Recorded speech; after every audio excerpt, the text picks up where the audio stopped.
ভালো কিছু হতে আরেকজনের জ্বালা পড়া শুরু হয়েছে, এর কারণে অনেক সময় মানুষ ক্ষতিগ্রস্ত হয়। বহুবার এই সূরা পড়ে তৎক্ষণাৎ একেবারে পড়ার সাথে সাথে আমি কার্যকরিতা আমার চোখে বহুবার দেখেছি, আলহামদুলিল্লাহ। নবী সাল্লাল্লাহু আলাইহি ওয়াসাল্লাম এক সাহাবীকে বলেছেন, তুমি কি জানো আজকে রাতে যে দুইটা সূরা আমার প্রতি নাজিল হয়েছে, যে আয়াতগুলো নাজিল হয়েছে, এইরকম আয়াত কোরআনে আরেকটা নাজিল হয় নাই।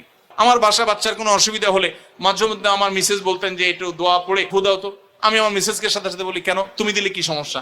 অনেক সময় বাচ্চাকে নিয়ে আসেন, হুজুর একটু তাকে দোয়া পড়ে ফু দিয়ে দেন, একটু পানি পড়ে দেন। আমরা কি দোয়া পড়ি আজকে সেটা আমি আপনাদের সামনে ফ্ল্যাশ করে দিলাম, জানিয়ে দিলাম। আপনার যদি কোনো বিপদ হয়, আজকে অনেক ভাই প্রশ্নে লিখেছেন, অনেক সময় মানুষ বলে, ভাই আমার বাচ্চাটার এই সমস্যা, আমার ওই ওয়াইফের এই সমস্যা, আমার স্বামীর এই সমস্যা, আমার এই সমস্যা।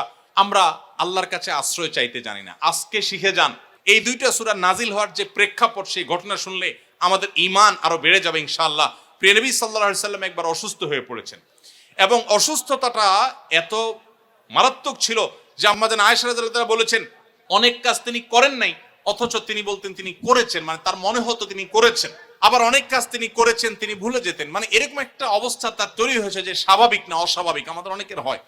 তখন প্রিয় নবী সাল্লাল্লাহু আলাইহি সাল্লাম বিভিন্ন তখনকার যে চিকিৎসক ছিল তাদের সহযোগিতা নিয়েছেন, বিভিন্ন ট্রিটমেন্ট করেছেন, কিন্তু কোনোভাবে কোনো কাজ হচ্ছিল না। আল্লাহ রাব্বুল আলামিন তার নবী সাল্লাল্লাহু আলাইহি সাল্লামের চিকিৎসার জন্য দুইজন ফেরেশতা পাঠিয়েছেন। তাদের একজন ফেরেশতা নবী সাল্লাল্লাহু আলাইহি সাল্লাম স্বপ্নে দেখছেন যে একজন ফেরেশতা তার মাথার কাছে এসে দাঁড়িয়েছে নবী সাল্লাল্লাহু আলাইহি সাল্লামের, আরেকজন ফেরেশতা নবী করিম সাল্লাল্লাহু আলাইহি সাল্লামের পায়ের কাছে এসে দাঁড়িয়েছেন। মাথার কাছে যে ফেরেশতা দাঁড়িয়েছেন, ওই ফেরেশতা পায়ের কাছে থাকা ফেরেশতাকে জিজ্ঞাসা করছিলেন যে এই লোকটার কি হয়েছে, অর্থাৎ নবী সাল্লাল্লাহু আলাইহি সাল্লামের কি হয়েছে। তখন পায়ের কাছে থাকা ফেরেশতা, খুব মনোযোগ সহকারে শুনেন, পায়ের কাছে যে ফেরেশতা দাঁড়ায় ছিলেন উনি বলতেছেন, ওনাকে, অর্থাৎ আমাদের নবী সাল্লাল্লাহু আলাইহি ওয়াসাল্লামের কথা বলছেন, ওনাকে জাদু করেছে।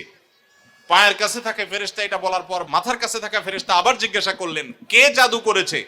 পায়ের কাছে থাকা ফেরেশতা তার নামও বলেছে, লবিদ ইবনে আসাম নামে এক ইহুদি, উপর দিয়া মুনাফিক মুসলমান সাজছে, আসলে সে ইহুদি, সে জাদু করছে নবী সাল্লাল্লাহু আলাইহি ওয়াসাল্লাম।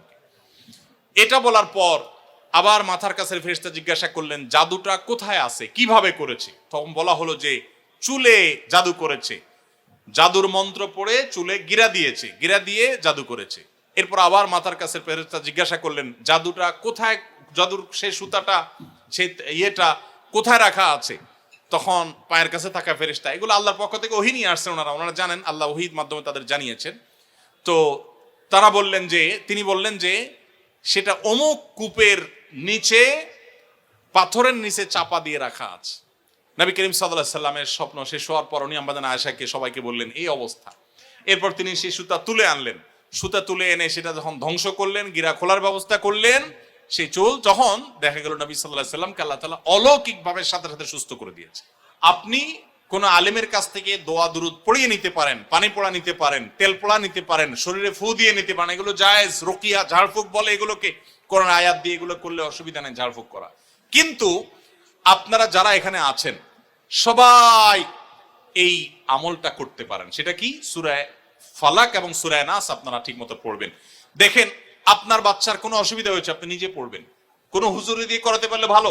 রাত 10টা বাজে বাচ্চা হঠাৎ কান্নাকাটি শুরু করছে, অস্বাভাবিক, আপনার কাছে মনে হচ্ছে অস্বাভাবিক কিছু, তো আপনি সূরা ইখলাস, সূরা ফালাক, সূরা নাস 3 বার পড়ে বাচ্চাকে ফু দেন।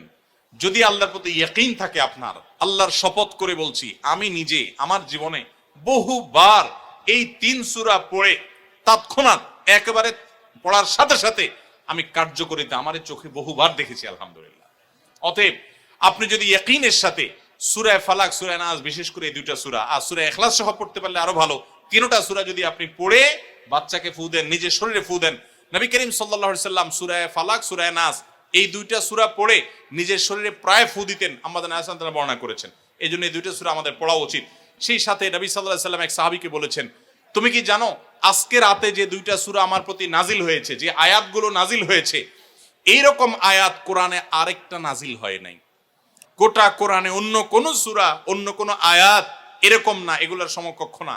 এরকম বিশেষ ফজিলতপূর্ণ আয়াতগুলো অর্থাৎ সূরা ফালাক, সূরা নাস আজকে রাতে নাজিল হয়েছে, নবী সাল্লাল্লাহু আলাইহি ওয়াসাল্লাম এক সাহাবীকে বলেছেন। এবং নবী সাল্লাল্লাহু আলাইহি ওয়াসাল্লাম মাঝে মধ্যে এই সূরাগুলো দিয়ে ইমামতি করতেন নামাজে।